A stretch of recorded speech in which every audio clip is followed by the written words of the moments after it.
बिस्मिल्लाहिर्रहमानिर्रहीम। मैं मोहम्मद फवाद, आप सब देख रहे हैं माइंड एक्सपेंशन।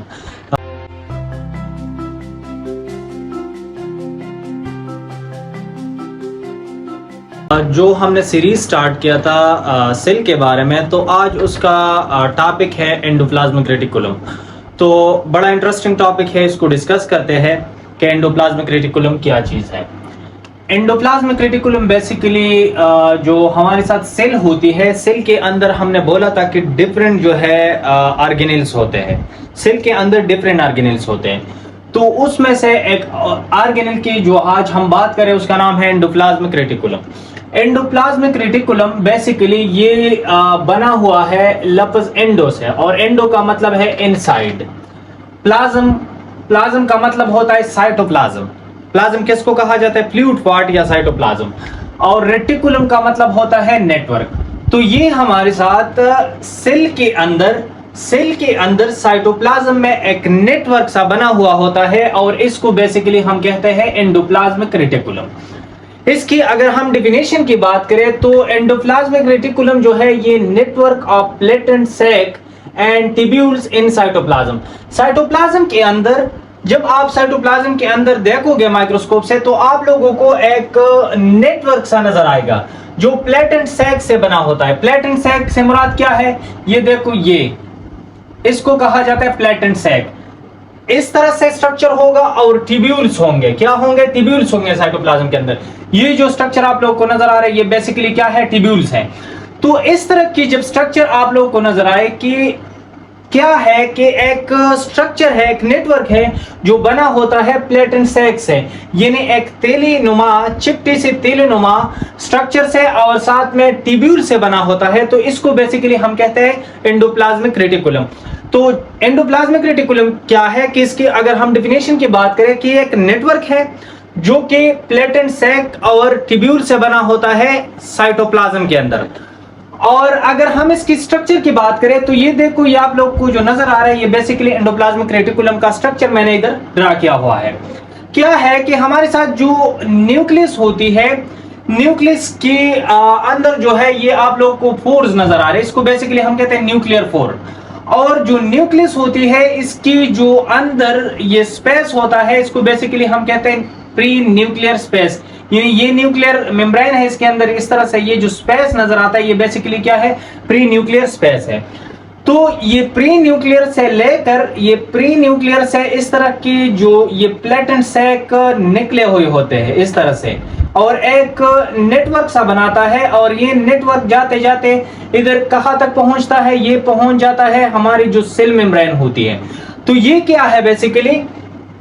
ये जो नेटवर्क होती है एंडोप्लाज्मिक रेटिकुलम की, ये स्टार्ट होता है न्यूक्लियस से, यानी प्री न्यूक्लियर स्पेस से। ये जो प्री न्यूक्लियर स्पेस आप लोग को नजर आता है, यानी न्यूक्लियस, ये जो न्यूक्लियर एनवेलप है या न्यूक्लियर मेम्ब्रेन है, इसके अंदर जो स्पेस होती है इसको हम प्री न्यूक्लियर स्पेस कहते हैं। तो यहां से जो है ये प्लेटेंट सैक निकले हुए होते हैं, और यहां से जाते जाते इधर जो हमारे साथ सेल मेम्ब्रेन होती है वहां पर ये क्या होता है? पहुंच जाता है। तो ये न्यूक्लियर मेम्ब्रेन से कंटिन्यूस होता है, और जो सेल मेम्ब्रेन होती है वहां तक ये बना हुआ होता है। तो इसके साथ हमारे साथ न्यूक्लियर मेम्ब्रेन से लेकर सेल मेम्ब्रेन तक ये क्या होता है? अटैच होता है।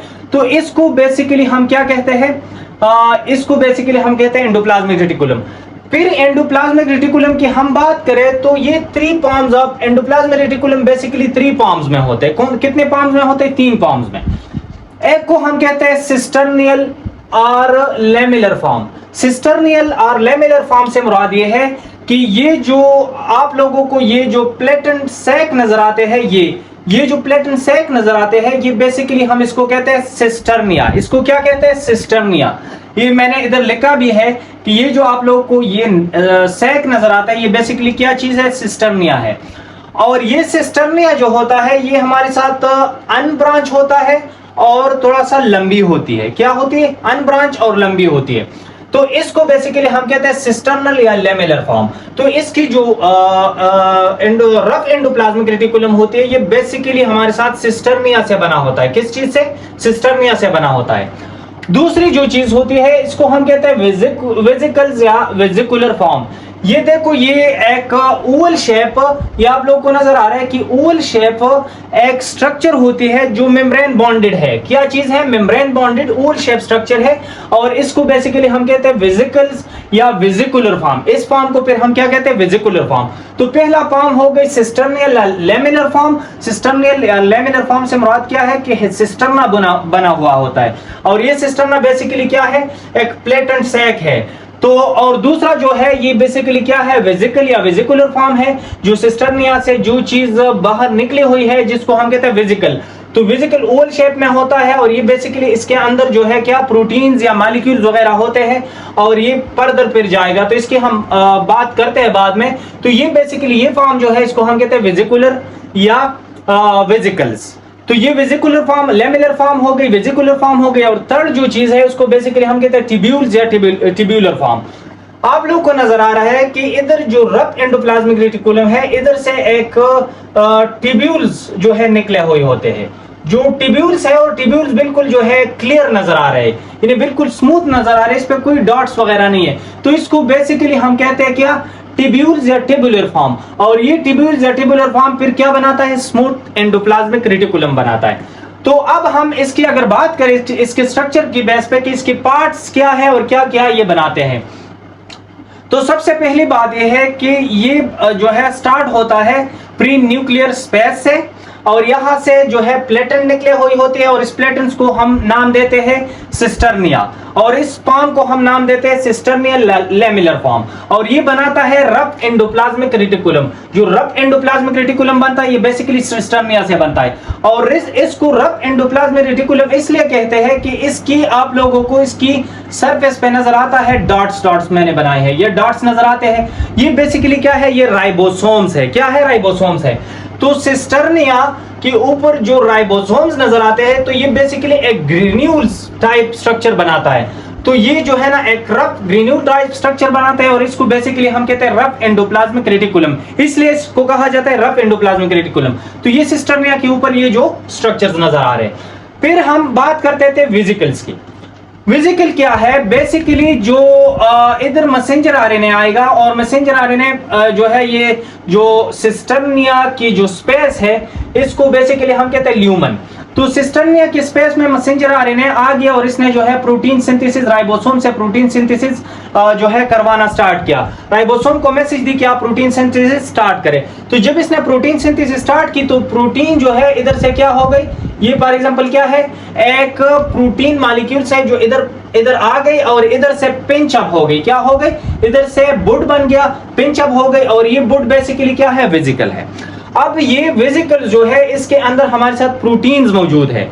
इसको बेसिकली हम कहते हैं वेसिकुलर फॉर्म, या इसको हम कहते हैं वेसिकल्स। इसके अंदर प्रोटीन्स या बाकी मॉलिक्यूल्स मौजूद है, और ये प्रोटीन या बाकी मॉलिक्यूल ने फिर जाना होता है किस चीज में? गल्जी अपरेटस में जाना होता है फॉर फर्दर प्रोसेसिंग या सॉर्टिंग। तो जब ये गल्जी अपरेटस में जाएगा, वहां से ये टारगेट जो है टिश्यू सेल्स में जाएगा जहां पर प्रोटीन की हमें जरूरत होगी।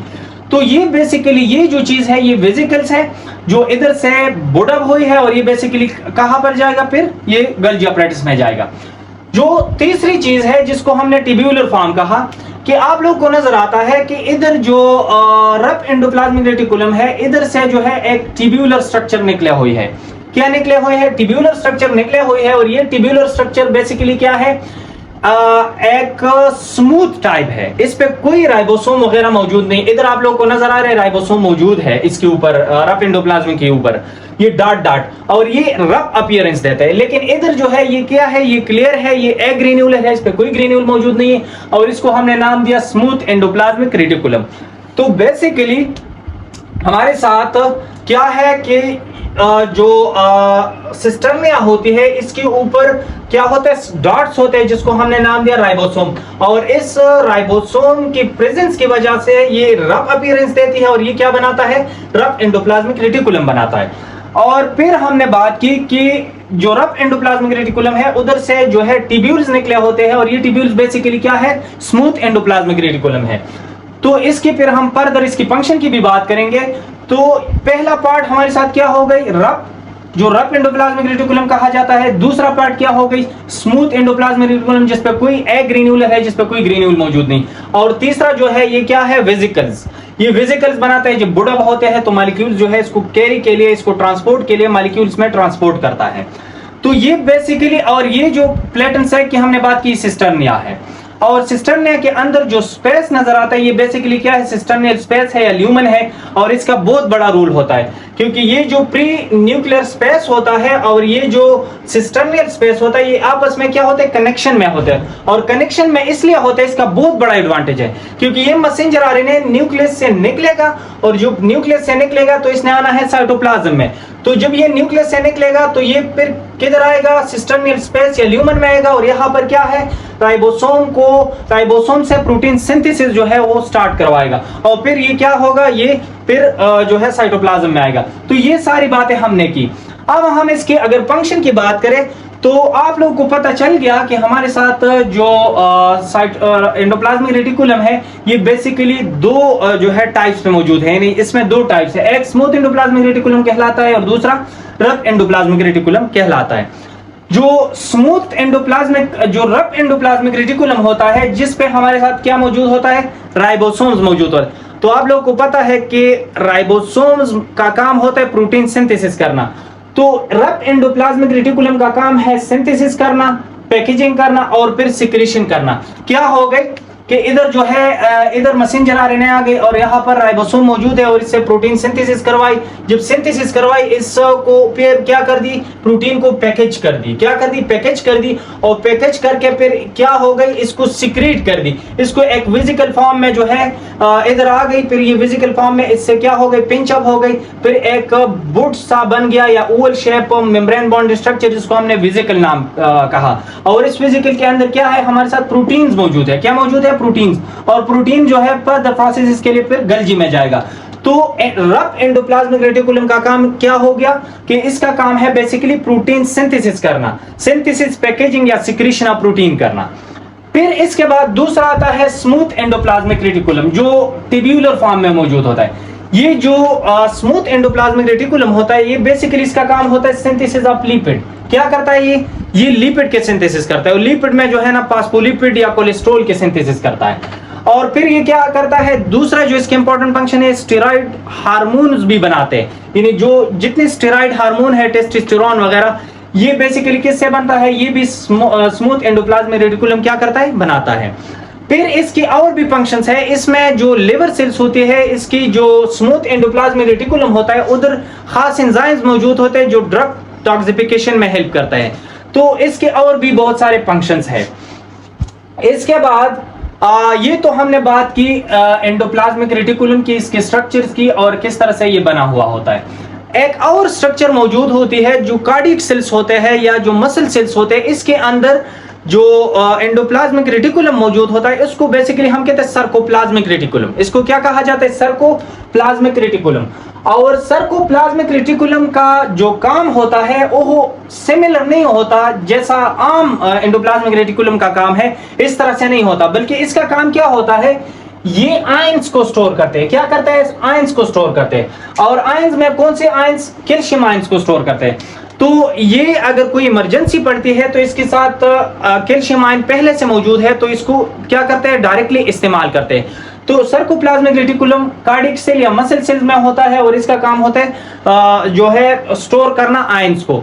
तो ये थी आज हमने बात की एंडोप्लाज्मिक रेटिकुलम की। एंडोप्लाज्मिक रेटिकुलम की अगर हम इसको समराइज करें तो हमने बात की कि ये दो वर्ड बल्कि 3 वर्ड से बना है। Endo mean inside, plasmic mean cytoplasm और रेटिकुलम मीन नेटवर्क। एक नेटवर्क होती है साइटोप्लाज्म के अंदर।